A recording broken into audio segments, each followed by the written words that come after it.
आज़ाद सिंध थे जॾहिं ऐं राति हीअ खुटी पवे कफन मुंहिंजो वटियूं करे कफन मुंहिंजो वटियूं करे दिया लहूअ मां ॿार जा सुर्ख कोई सॾ थियई तव्हां मसां हटाए जा सुर्ख कोई मसइलनि जे लाइ ऐं मुसलसल कंडियारे जा नौजवान जेके जदोजहद कनि पिया ऐं उन्हनि जो हिकिड़ो ई मौक़िफ़ आहे त शहरी मसइला हल कया वञनि, पब्लिक लाइब्रेरी जा मसइला हल कया वञनि, कंडियारे जूं स्ट्रीट लाइटूं बंदि कयूं। उन्हनि जो सिर्फ़ु हिकिड़ो ई जेको आहे नारो आहे, हिकिड़ो ई उन्हनि जो जेको आहे घुर आहे, इहा ई घुर आहे त कंडियारे जा जेके गौर मसइला आहिनि उन्हनि खे हल कया आहिनि। अचो त उन कैंप में वेठल नौजवान खां पुछूं ऐं त उनजो छा चवणु आहे। बज़ाहिर जमहूरियत जे नाले ते हलंदड़ हिन मुल्क में सिंधी माण्हू बदतरीन बेठकीअती राज खे भोके रहिया आहिनि, जंहिं राज में सिंध जे माण्हुनि खे ज़िंदगीअ जे तहफ़ुज़, इज़हार जी आज़ादी, सिहत, तइलीम ऐं अमुन सुधो के बि बुनियादी इंसानी ज़रूरतूं मुहैया न आहिनि।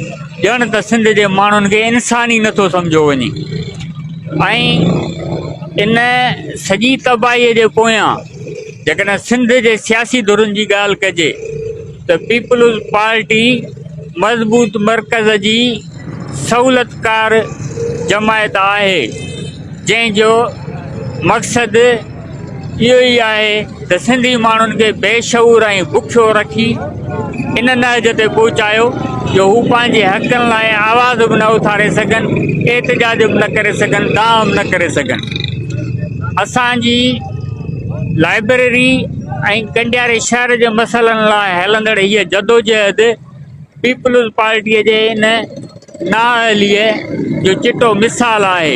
पर में जेका हल ॼाणाया आहिनि उन्हनि ते ख़र्च बि करोड़ रुपयनि जो ॼाणायो आहे। असां इहो था चऊं त इहे सभु मसइला बरक़रार आहिनि ऐं इहे तव्हां करोड़े रुपया 36 करोड़नि जी बजट मां अक्सर जेके पैसा आहिनि उहे तव्हां हड़प कया आहिनि।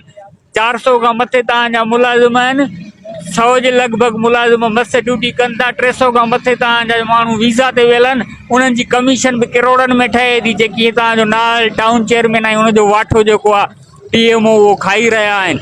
असां चऊं था त हीअ जेके बि मसइला आहिनि इहे निज पिज इंसानी मसइला आहिनि ऐं बुनियादी ज़रूरतुनि जा मसइला आहिनि। असां पंहिंजे शहर जे मालिकीअ लाइ, पंहिंजे नौजवाननि जे ऐं नए नसुल जे मुस्तक़बिल बचाइण लाइ निकिता आहियूं ऐं पर हीअ असांजे एहतजाज जो नोटिस वठण जे बजाए असांखे भत्ताखोर ऐं ब्लैकमेल कंदा रहिया आहिनि। इहो ईअं ई आहे जीअं जेको आहे महकूम क़ौमुनि सां ताक़तवर धुरियूं कंदियूं आहिनि त जेको हक़ ॻाल्हाईंदो आहे उनखे गासिब, उनखे धाड़ेल, उनखे फोरू ऐं उनखे बदकिरदार ॼाणायो वेंदो आहे। असां सिंध जा ज़िम्मेवार इंसान आहियूं ऐं ज़िम्मेवारीअ सां तव्हांखे चऊं था त पंहिंजूं इंतिज़ामी ज़िम्मेवारियूं पूरियूं कंदे पब्लिक लाइब्रेरी कंडियारो ऐं कंडियारे शहर जा बुनियादी मसइला हल कयो। नथा कयो त हीअ जेको असांजे एहतजाज जो सिलसिलो आहे इहो नए रंग ऐं ढंग सां शहर जे रस्तनि ते त ईंदो ई ईंदो, पर असां कंडियारे खां पंहिंजी जदोजहद ॿाहिरि कढंदासीं एतिरे ताईं जो जेकॾहिं असांखे सिंध असेंबलीअ जे ॿाहिरां बि तव्हांजे किरदार खे वाइखो करिणो पियो त असां उहो बि कंदासीं। असां तव्हां सां हर माह ते विढ़ंदासीं जेसीं ताईं असांजा मसइला हल नथा थियनि, असां तव्हांजो पीछो कोन छॾींदासीं। आऊं त लाइब्रेरी जो हिकु भत्ताखोर शागिर्द आहियां। सिर्फ़ु मां भत्ताखोर शागिर्द आहियां पर असांजा मोज़े उस्ताद साहिबान बि हाणे भत्ताखोर आहिनि। असांजो हीअ मुसलसिल 6-7 साल खां पुरमन एहतजाज करे रहिया आहियूं सिर्फ़ु लाइब्रेरी जे ऐं कंडियारे शहर जे बुनियादी मसइलनि लाइ। लाइब्रेरी जा के वॾे डिमांड्स न आहिनि असांजो, सिर्फ़ु बुनियादी मसइला आहिनि जंहिंमें वॾे में वॾो मसइलो आहे हिकु बिल्डिंग जो मसइलो आहे। तव्हां अगरि लाइब्रेरी विज़िट कंदो त सवली सिंध में चऊं लाइब्रेरी न हिकु कबूतर जी खुद आहे जंहिंमें शागिर्द पढ़ी रहिया आहिनि। असांजी जेका अहम डिमांड आहे उहा आहे बिल्डिंग आहे। उन खां जेके बुनियादी असां जूं बुनियादी जेके असांजी डिमांड्स आहिनि पब्लिक लाइ जहिड़ा उहे न एयर कंडीशन न आहे, थधे पाणी पीअण जी सहूलियत न आहे, सोलर सिस्टम न आहे, वेहण जे लाइ चेयर्स न आहिनि, बुक्स न आहिनि, मतिलबु हर बुनियादी सहूलियत खां पब्लिक लाइब्रेरी महरूम आहे, जंहिंजी सैलानी बजट तक़रीबन 10 खां 15 लख आहे। ऐं अगरि हिसाबु कयूं त वधि में त 1 लख या 1.5 लख ख़र्चु कयो थो वञे, उहो बि असांजे मुसलसल एतिरा जे बावजूदि उन खां पोइ इहो 1 खां 1.5 लख ख़र्चु कयो थो वञे। त असांजा डिमांड इहा आहे त लाइब्रेरी जा पब्लिक लाइब्रेरी जा बुनियादी मसइला हल कया वञनि, जंहिंमें एयर कंडीशन जो मसइलो आहे, बुक्स जो मसइलो आहे, पाणी जो मसइलो आहे, बिल्डिंग जो मसइलो आहे, लाइब्रेरी जो मसइलो आहे, ऐं पार्क जो मसइलो आहे, पार्क तबाह लॻी पिया। ऐं ॿियो त वॾी ॻाल्हि आहे जो लाइब्रेरी जे लाइ को चौकीदार न आहे।